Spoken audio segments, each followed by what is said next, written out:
Hello guys, welcome back to my channel college studies. मेरा नाम साहिल है और मैं आज आपको DU SOL BA programme second semester की book Indian government and politics की यूनिट फर्स्ट इंडियन कॉन्स्टिट्यूशन का फर्स्ट पार्ट बेसिक्स फीचर्स जो ये चैप्टर है डिटेल में आज समझाऊंगा। तो वीडियो को एंड तक देखना और मेरे चैनल को सब्सक्राइब करना ना भूलें। तो चलिए इस वीडियो को स्टार्ट करते हैं। ये इस चैप्टर का इंट्रोडक्शन है, तो चलिए इस वीडियो को स्टार्ट करते हैं। द कॉन्स्टिट्यूशन ऑफ इंडिया, भारतीय संविधान is the supreme law of India. Constitution of India जो है भारतीय संविधान, ये जो है इंडिया का सुप्रीम लॉ है, मतलब इंडिया में इससे ऊपर कानून नहीं है। The document lays down the framework that Democrats fundamental political code, structure, procedures, powers and duties of government institution and sets out fundamental rights, directive principles and the duties of citizens। ये क्या करता है, जो भी government institution उनका fundamental political code, उनका structure, power, procedure, duties define करता है। इसमें डिटेल में लिखा है in order to frame the constitution of a constitution assembly was elected in November 1946। Constitution India को बनाने के लिए एक कॉन्स्टिट्यूशन असेंबली इलेक्ट की गई थी नवंबर 1946 में। चलिए आगे बढ़ते हैं। The idea for a constitution assembly was proposed in 1934 by M.N. Roy,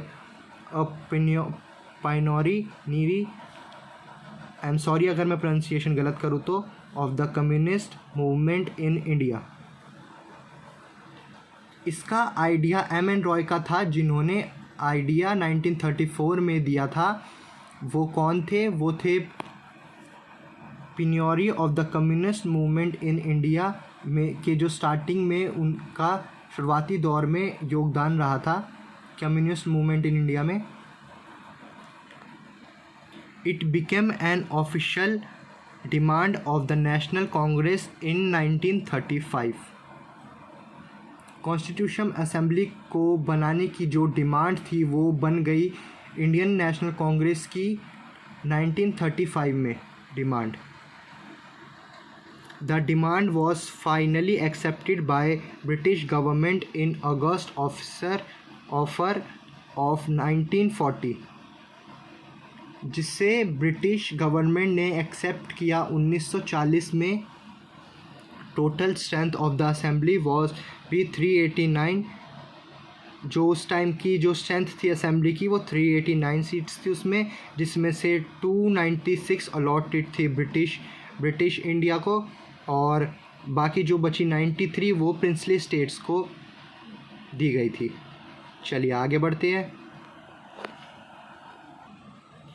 it was partly elected and partly nominated body.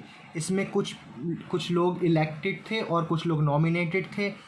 The assembly adopted the constitution of India on 26 नवंबर 1949 and it became effective on 26 जनवरी 1950। इसका मतलब है constitution assembly ने जो constitution of India बनाया था वो adopt किया गया 26 नवंबर 1949 में। The constitution replace the government of India act 1935 as the country fundamental governing document and the dominion of India became the republic of India. ये जो कॉन्स्टिट्यूशन ऑफ इंडिया है इसने रिप्लेस किया गवर्नमेंट ऑफ इंडिया को government India act को 1935 में। चलिए आगे बढ़ते हैं। Basics features of Indian constitution, अब ये जान लेते हैं, ये काफ़ी ज़्यादा इम्पोर्टेंट है हमारे लिए। Writing constitution like most of the modern democracies, United States of America, Britain, Australia, France, China, Germany, India too has a writing constitution। मतलब है अमेरिका की मॉडर्न डेमोक्रेसीज़ की तरह Britain, Australia, France, China, Germany, India का भी अपना एक writing constitution है. It is true that Britain does not have an unwriting constitution, but it does not mean that it does not have any writing document. ये सच है कि Britain का अनराइटिंग constitution नहीं है, लेकिन इसका मतलब ये नहीं है कि उनके पास कोई राइटिंग डॉक्यूमेंट नहीं है. Since the Magna Carta of 1215, I'm sorry अगर मैं प्रोनाउंसिएशन गलत करूँ तो, Britain is ruled by several charters, statutes, acts, rules and regulations that are enacted by its parliament from time to time. 1215 की Magna carta के बाद से, जब से ब्रिटेन पर रूल किया है कई चार्टर ने, तब से statutes, acts, rules and regulation बदल जाते हैं पार्लियामेंट में समय समय पर. The founding fathers have provided a writing document that remains an important political encyclopedia for the country. जो फाउंडिंग फादर ने एक राइटिंग डॉक्यूमेंट प्रोवाइड किया है देश को, जो बहुत ही इम्पॉर्टेंट पॉलिटिकल इंसाइक्लोपीडिया है देश के लिए. The longest constitution. The Constitution of India is the longest writing constitution of any country in the world with 1,46,385 words in its English language version. जो इंडिया की लॉन्गेस्ट कॉन्स्टिट्यूशन है, writing constitution, जो India की जो longest writing constitution है, वो सब पूरे वर्ल्ड में सबसे ज़्यादा लॉन्ग है, जिसमें वर्ड्स है कुल 1,46,385 वर्ड्स है इंग्लिश में. While the constitution of Monaco is the shortest writing constitution with 3,814 words. और जो मोनाको की है वो सबसे ज़्यादा शॉर्टेस्ट राइटिंग कॉन्स्टिट्यूशन है, 3,000, जिसमें कई कुल वर्ड्स है 3,814 वर्ड्स. चलिए आगे बढ़ते हैं. Secular character of the state. The British India got divided on the basis of religion. India and Pakistan. British India जो है वो डिवाइड हो गया था इंडिया और पाकिस्तान में बेसिस ऑफ रिलीजन पे, रिलीजन के बेसिस पे डिवाइड हो गया था. All through Pakistan declared itself an Islamic state. Indian stalwarts wished India to remain a secular country consists of many religions with Hindu, Islam, Christianity, Sikhs, Buddha, Jains, Parsi. और India जो पाकिस्तान है उसने खुद को डिक्लेयर कर दिया था एक इस्लामिक कंट्री में, लेकिन इंडिया ने कहा कि नहीं, हम एक सेकुलर कंट्री बनाएंगे जिसमें कई सारे रिलीजन्स होंगे. उस समय इंडिया में काफ़ी सारे लोग थे अलग अलग रिलीजन्स के, हिंदू, इस्लाम, क्रिश्चियनिटी, सिख्स, बुद्धा, जैन और पारसी. तो इंडिया ने कहा कि हम सेकुलर कंट्री बनेंगे. In the original constitution, the secular character of constitution is reflected from 25 to Article 28. जो इंडिया की ओरिजिनल कॉन्स्टिट्यूशन है उसमें सेकुलर के बारे में 25 टू आर्टिकल 28 में बताया गया है. India permits all religions to practice, propagate and profess religion of their choice. India सबको यह अनुमति देता है कि सभी धर्म के लोग अपने पसंद के धर्म का अभ्यास और उसका प्रचार कर सकते हैं. All through initially India did not mention the term secular in its preamble 42 Amendment Act. The term secular was added in preamble. Starting में इंडिया ने मेंशन नहीं किया था सेक्युलर जैसा वर्ड, 42 अमेंडमेंट एक्ट में ऐड किया गया था सेक्युलर वर्ड, मतलब बाद में एक्ट वो डाला गया था. India allows all people to carry procession in the festivals of their choice. India सभी लोगों को अपने फेस्टिवल में जुलूस जैसी चीज़ें करने, निकालने की अनुमति देता है, कि मतलब वो अपने मतलब उनके जो फेस्टिवल्स वगैरह होते हैं वो सब करने की अनुमति देता है. India, the central or the state government do not make any discrimination on the basis of religion.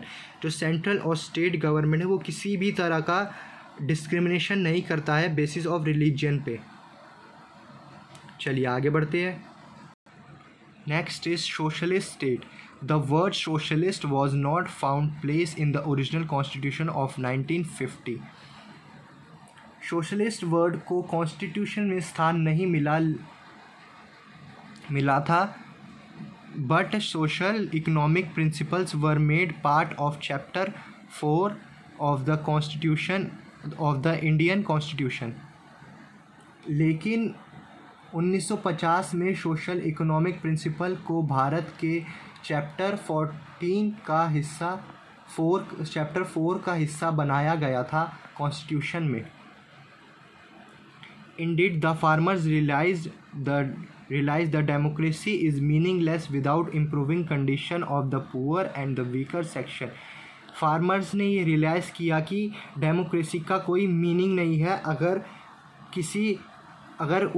Farmers की कंडीशंस इम्प्रूव नहीं होती, पुअर की कंडीशन इम्प्रूव नहीं होती और वीकर सेक्शंस की, तो कोई मतलब नहीं है डेमोक्रेसी का होने का। That's why realizing the significance of Indira Gandhi government added the term socialist in the preamble of the constitution through 42 and Amendment Act of 1976। इसलिए इंदिरा गांधी की सरकार ने टर्म सोशलिस्ट वर्ड को जोड़ा कॉन्स्टिट्यूशन में 42 अमेंडमेंट एक्ट ऑफ 1976 में। चलिए आगे बढ़ते हैं। Last point is fundamental rights. Fundamental rights are a group of rights that have been recognised by a high degree of protection from encroachment. These rights are specially identified in a constitution or have been found under due process of law। Fundamental rights एक ऐसा group है rights का जो किसी people के मतलब rights, उसके equality, उसके राइट्स को वायलेट होने से बचाता है। इसमें उनके बारे में, उनके फंडामेंटल राइट्स के बारे में लिखा गया है।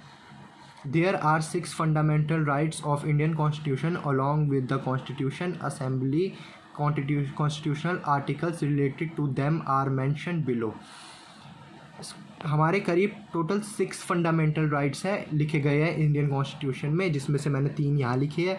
राइट टू इक्वालिटी, जिनके बारे में लिखा गया आर्टिकल 14 टू आर्टिकल 18 में, और right to freedom article 19 to 22 में, और right against exploitation article 23 to 24 में। तो चलिए हमारा बेसिक फीचर ऑफ ये कंप्लीट हो गया है। अब नेक्स्ट आगे बढ़ते हैं हम लोग। Next is the constitution of India has been criticised on several grounds. ये काफ़ी इंपॉर्टेंट है। इंडियन कॉन्स्टिट्यूशन को सर्वरल ग्राउंड्स में मतलब उनके बारे में बोला गया है कि वो इंडियन कॉन्स्टिट्यूशन हमारा कैसा है, उनके बारे में अलग अलग तर्क वगैरह, अच्छाई बुराई कही गई है। तो चलिए पढ़ते हैं। The constitution of India is a huge elephant size. जो हमारा इंडियन कॉन्स्टिट्यूशन वो काफ़ी बड़ा है, वो एक ह्यूज एलिफेंट साइज जैसा है। There are 395 articles in the original constitution of India, but through the subsequent amendments a number of article have been added by taking the number of articles more than 440। For 230 years the US Constitution have been amendment। ये थोड़ी जगह नहीं मिल रही थी इसलिए मैंने इसको थोड़ा नीचे लिखा है। ओनली 20 अमेंडमेंट के बाद यहाँ से है only 29 times various within 70 years the Constitution has been amendment। अब यहाँ से है more than 100 times। ये बताता है कि 230 सालों में अमेरिकी कॉन्स्टिट्यूशन में केवल 29 बार सुधार किया गया था। उनकी 230 साल में उनके कॉन्स्टिट्यूशन में सिर्फ 29 बार करेक्शंस हुई थी, और इंडिया में जबकि 70 सालों के अंदर कॉन्स्टिट्यूशन में 100 से ज़्यादा बार सुधार किया गया था। 100 से भी ज़्यादा बार 70 सालों में हमारे कॉन्स्टिट्यूशन में करेक्शंस की गई थी। So many amendments in 70 years raises question on the credibility of constitution makers. तो मतलब ये कॉन्स्टिट्यूशन मेकर्स की क्रेडिबिलिटी पर सवाल उठाता है कि मतलब वो एक तरह से खुद ही श्योर नहीं है और वो लिख रहे हैं, तो मतलब कि कैसा चलेगा ये सब कॉन्स्टिट्यूशन, तो यही सब। अब नेक्स्ट इज़, इसमें नेक्स्ट पॉइंट है इसका, it is a borrowed one, the criticise point out all through credit lies with the learn members of Constitution Assembly for good provision from different established constitution, but so much reliance upon other constitution is not easily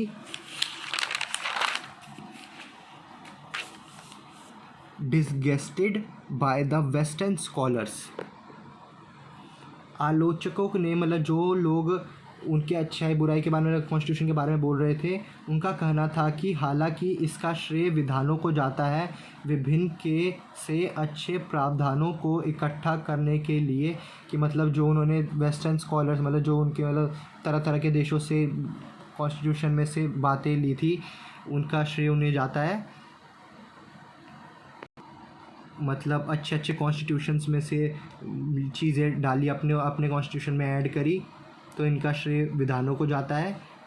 लेकिन उनका जो मतलब कि लेकिन अन्य संविधानों पर इतनी निर्भरता आसानी से नहीं है, मतलब वो एक तरह से उन पर वो नहीं करते थे, मतलब एक तरह से विश्वास नहीं करते, मतलब इतने अलग अलग तरीके से वो ले रहे हैं, अब वो कैसे चलेगा, यही सब कि मतलब विश्वास करना चाहिए कि नहीं करना चाहिए। The constitution makers have borrowed from the existing constitution of the world like US, Britain, Weimar Republic, USSR etcetera. जो कॉन्स्टिट्यूशन मेकर्स ने उन्होंने उधार लिया देशों से, जैसे US से, ब्रिटेन से, वेमर रिपब्लिक से, USSR से एट्सेट्रा, और भी कंट्रीज से कॉन्स्टिट्यूशन बनाने के लिए अपनी कंट्री का। The constitution can be describe more western than Indian. इसलिए कॉन्स्टिट्यूशन को इंडियन से ज़्यादा वेस्टर्न बताया जा सकता है, कि मतलब पैसे भी उन्हीं से लिए और उन्हीं की कॉन्स्टिट्यूशन में से जो अच्छी अच्छी चीज़ें थी वो उठा के अपने कॉन्स्टिट्यूशन में ऐड करी, मतलब एक तरह से तो इंडिया ने कोई काम ही नहीं किया, ऐसा बोल रहे थे। चलिए अब इसका नेक्स्ट पॉइंट देखते हैं।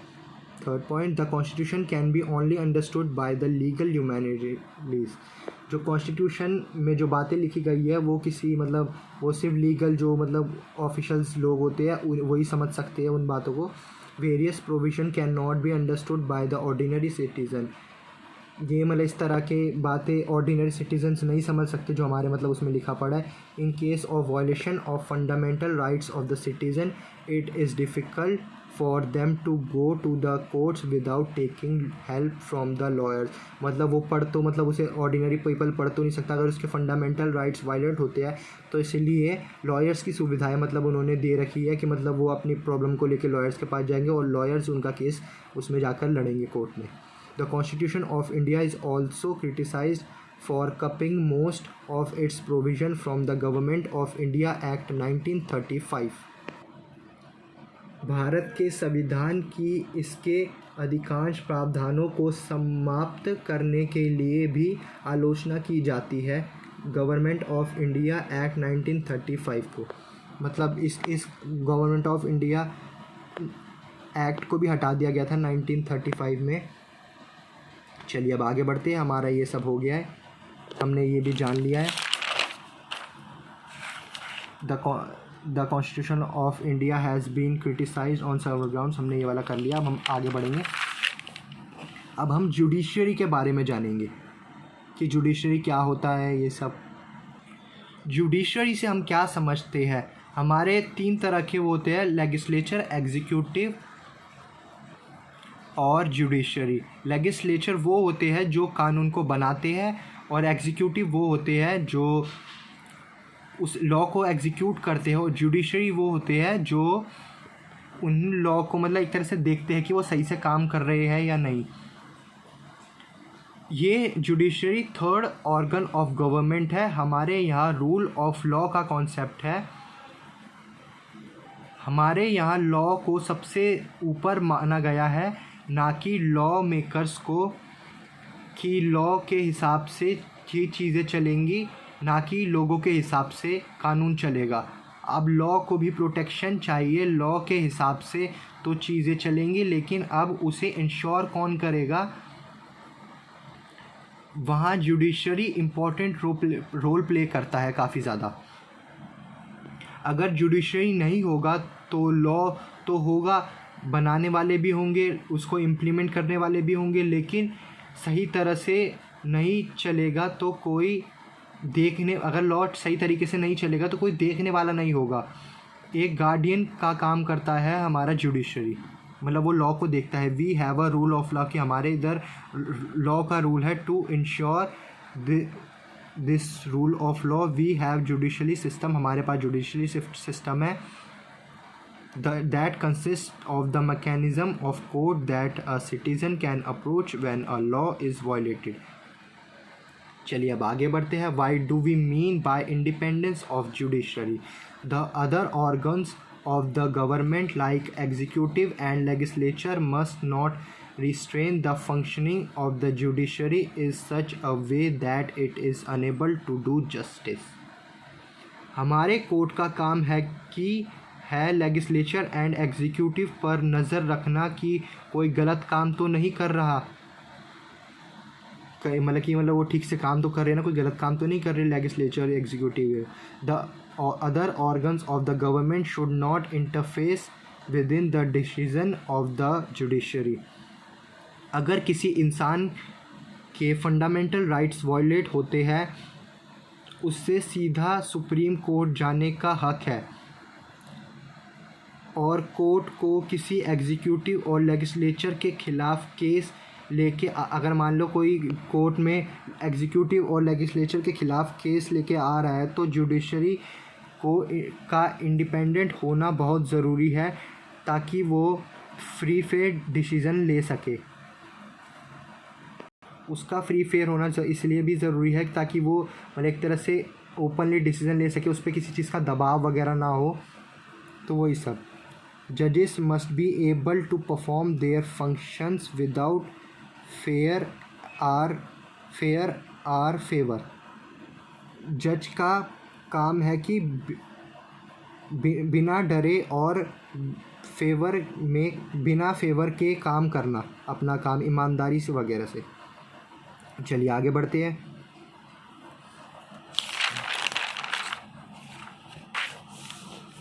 Independence of the judiciary does not imply arbitrariness or absence of accountability. I'm sorry अगर मैं pronunciation गलत करूँ तो इसमें। Judiciary is a part of the democratic political structure of the country. It is therefore accountable to the constitution of the democratic tradition and to the people of the country. Judiciary का काम है, legislature executive किसी तरह के obstacle नहीं डालेंगे उनकी जजिस में, अपनी वो निडर होकर अपनी ड्यूटी वगैरह करेंगे। पर जब हम इंडिपेंडेंस की बात कर रहे हैं, इसका मतलब ये नहीं है कि जुडिशरी की कभी अकाउंटेबल या आंसरेबल नहीं है, क्योंकि इंडिया एक डेमोक्रेटिक कंट्री है, तो यह जुडिशरी कॉन्स्टिट्यूशन को अकाउंटेबल है। जुडिशरी एक पार्ट है डेमोक्रेटिक पॉलिटिकल स्ट्रक्चर का।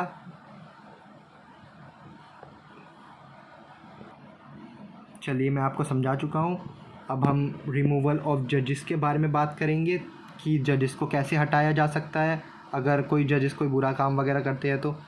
चलिए अब इसके बारे में बात करते हैं। The removal of the supreme court and high court is also extremely, इनको हटाने का प्रोसेस बहुत ही डिफ़िकल्ट है। जब उनके खिलाफ़ मिसबिहेवियर का एक्शन प्रूफ हुआ हो, फिर लोकसभा और राज्यसभा में एक मोशन पास होगा, वो भी स्पेशल मेजॉरिटी के साथ।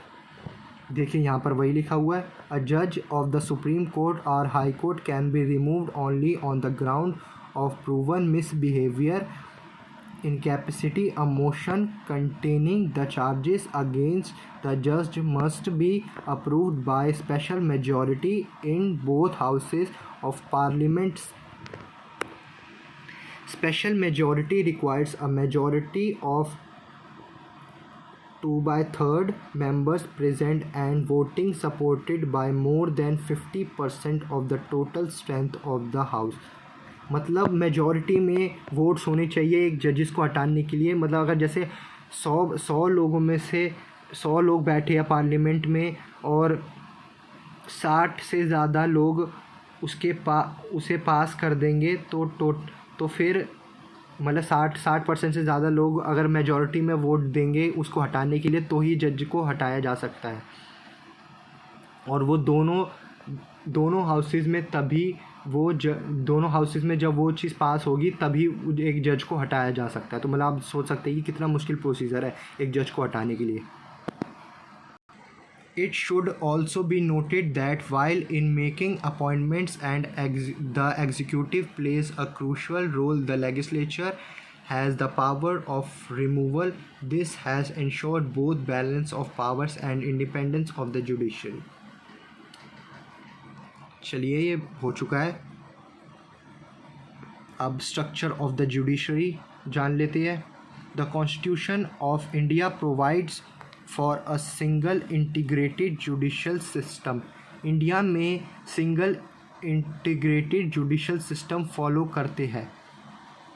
The structure of the judiciary in India is pyramidal with the Supreme Court at the top, high courts below them, and the district and subordinate courts at the lowest level।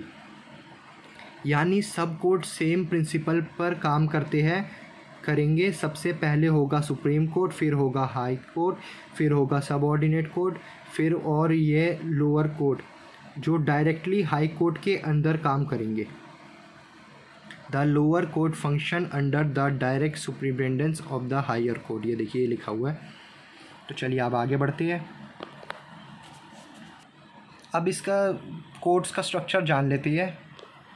वैसे उतना important नहीं है लेकिन फिर भी एक जान लेते हैं हम लोग।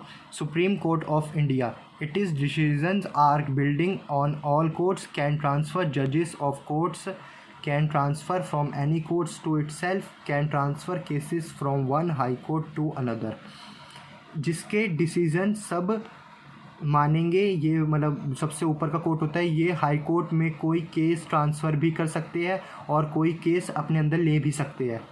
And next is high court, can hear appeals from lower courts, can issue rights for restoring fundamental rights, can deal with cases within the jurisdiction of the state, exercises superintendence and control over courts below it।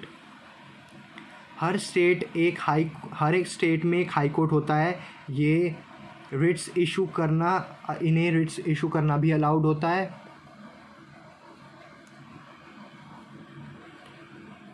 अब next आता है इसके नीचे district court, deal with cases arising in the district, considers appeals on decision giving by lower courts, decides with cases involving serious criminal offences.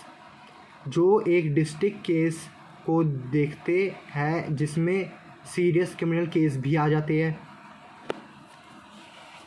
And next हमारा जो है वो last है सब ordinate courts, considered case of civil and criminal nature। ये वो है जो नॉर्मल सिविल और क्रिमिनल केसेस देखते हैं। आई होप कि गाइस आपको ये समझ में आया होगा ये चैप्टर। इससे आपको काफ़ी हेल्प मिलेगी और आपको मेरी राइटिंग भी समझ में आई होगी। तो प्लीज़ गाइस आप इस वीडियो को अपने फ्रेंड्स के साथ शेयर कीजिए। मैं बाकी चैप्टर की वीडियो भी जल्दी लेके आऊँगा। तो तब तक के लिए थैंक यू।